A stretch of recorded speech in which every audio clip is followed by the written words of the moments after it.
Assalamualaikum warahmatullahi wabarakatuh.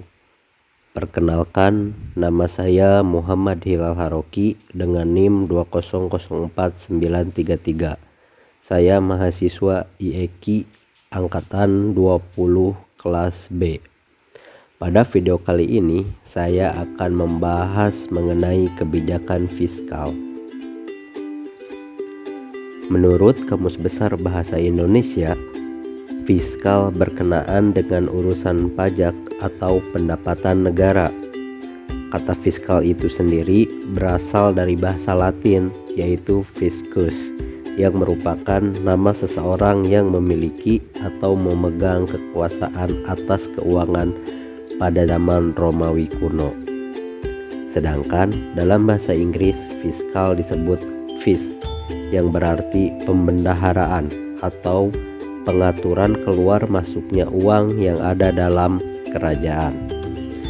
Jadi, yang dimaksud dengan fiskal ini digunakan untuk menjelaskan bentuk pendapatan negara atau kerajaan yang dikumpulkan dari masyarakat dan oleh pemerintahan negara atau kerajaan dianggap sebagai pendapatan, lalu digunakan untuk pengeluaran dengan program-program untuk mencapai pendapatan nasional, produksi, perekonomian, dan digunakan juga sebagai perangkat keseimbangan dalam perekonomian.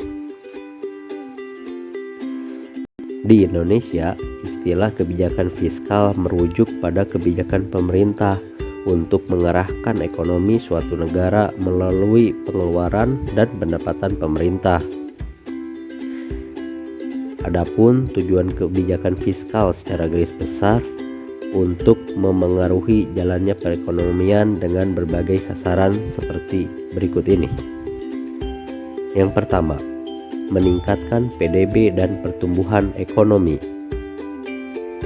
Kebijakan fiskal bertujuan untuk meningkatkan pertumbuhan ekonomi secara maksimal karena berpengaruh besar dengan pemasukan atau pendapatan negara yang meliputi bea cukai, pajak bumi dan bangunan, pajak penghasilan, devisa negara, impor, pariwisata, dan lainnya.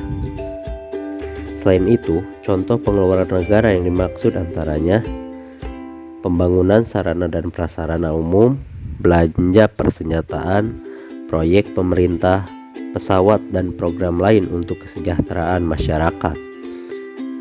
Tujuan yang kedua, memperluas lapangan kerja dan mengurangi pengangguran. Seperti yang kita ketahui, pengangguran merupakan salah satu masalah yang menjadi momok di suatu negara. Di Indonesia, tingkat pengangguran sudah berkurang 140.000 jiwa.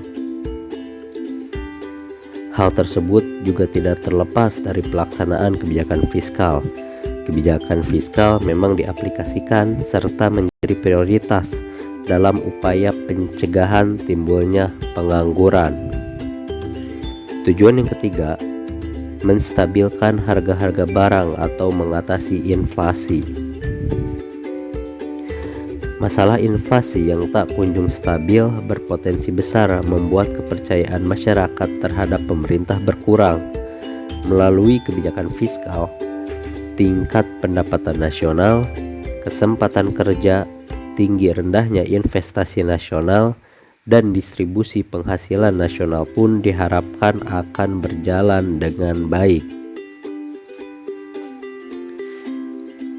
Adapun instrumen kebijakan fiskal. Instrumen kebijakan fiskal adalah penerimaan dan pengeluaran pemerintah yang berhubungan erat dengan pajak.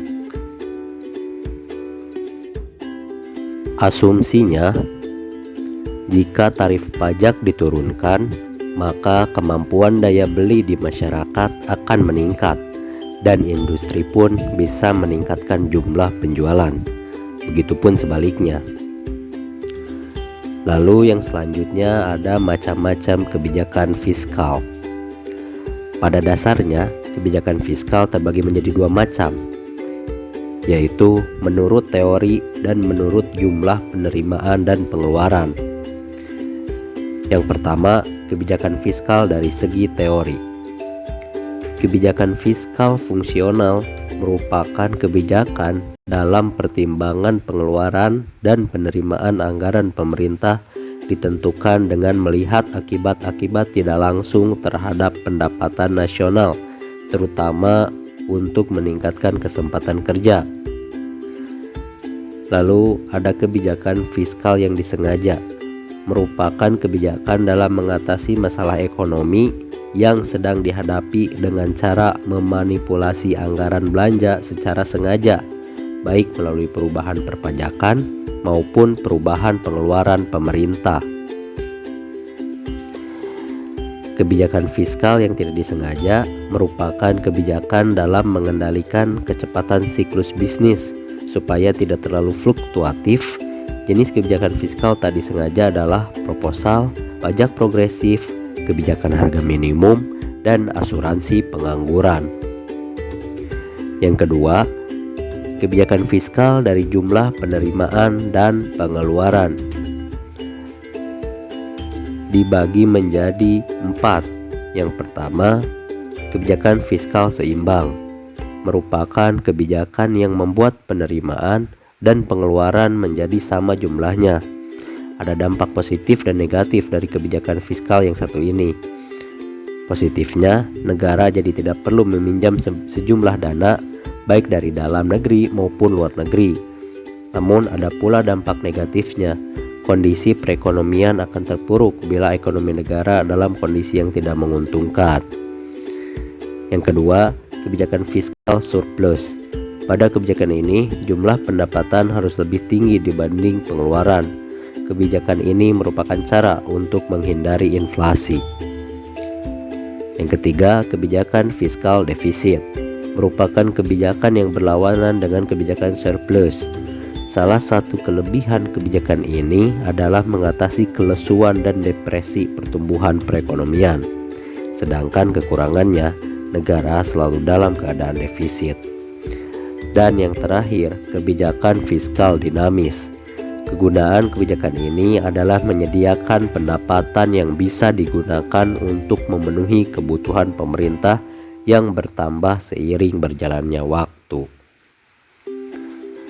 Itulah pembahasan mengenai kebijakan fiskal. Semoga bermanfaat.